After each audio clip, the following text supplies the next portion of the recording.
So, question number 1. Who's the sexiest person on earth? Sanjo? Do you believe in ghosts? No. Why do birds Yeah. have wings? For them to fly. What is your favorite sex toy? Huh? Sure ka ba? If you were a precious stone, what would you be? Gravel? Precious!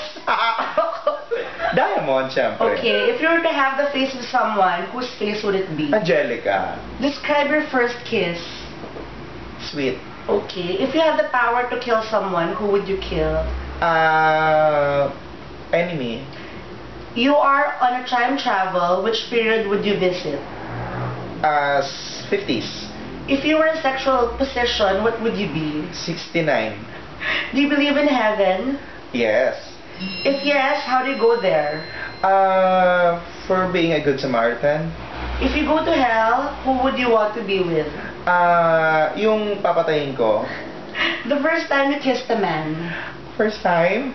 Oh, it's so elementary. Okay. You're alone in an island, what's the first thing you would do? Kill myself. How many pairs of shoes do you own? 50 plus. Okay, what would you like to say to your fans? Thank you for supporting me. Thank you for being there, and thank you for always. Thank you for the prayers for me to be here always. Still. Okay, that's it. Thank you. Thanks. Kinabahan ako sa'yo.